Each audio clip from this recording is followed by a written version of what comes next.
Shalom Rav, Moraï Rabotai.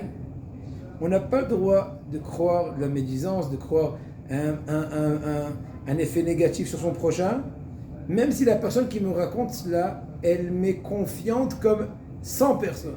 Je lui fais confiance dans tout. Je lui donne mon compte en banque, je lui donne tout. Eh bien d'accord, mais pas au compte de transgresser l'acceptation du Lachon Hara. Encore une fois, ça nous rappelle à la réflexion profonde qu'on a le droit de croire que ce que la Torah nous permet de croire.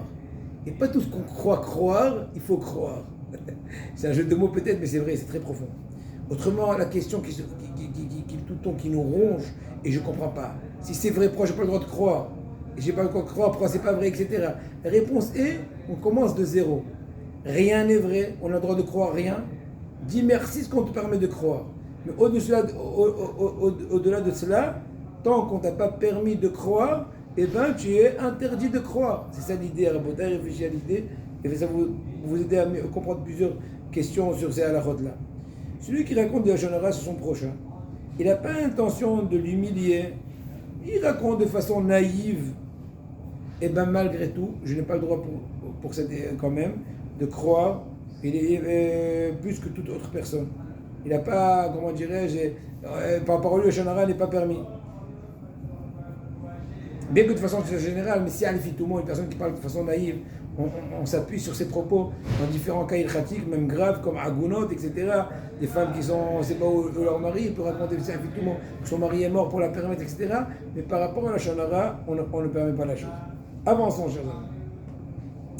Parler du Lachon Hara sur ses proches. On n'a pas le droit de parler du Lachon Hara sur ses proches. Parents, frères, sœurs, oncles, tantes, cousins, etc. Mais si des fois la personne sait qu'il n'est pas scrupuleux, mon frère, je peux parler sur lui, qu'il est coléreux, et tout le monde le sait. Ah, on s'appelle depuis qu'on est petit, tous les lundis, jeudi, c'était la baston avec lui. Exemple, bon, c'est pas mon cas, hein. Je vous dis, les exemples peuvent être dans certaines familles. Ok? Eh ben, il n'a pas le droit quand même. Bien que des fois, même celui qui est en train de parler du Lachon Hara, il n'a pas l'intention exactement d'humilier son prochain, il veut passer le temps. Oh, Rachem, il a du temps en plus. Moi, j'aurais demandé de donner en cadeau son temps. Bon, il a du temps en plus, et il aime bien, il dit la vérité, il raconte un peu d'historique, un peu interdit. Exemple, Yosef Hatzadik a raconté à son papa Yaakov du mal sur ses frères, et comme il a été puni. Ah, mais c'était leur frère, il a dit des réalités, il avait a priori même des bonnes intentions, que son père et les trucs, quand même.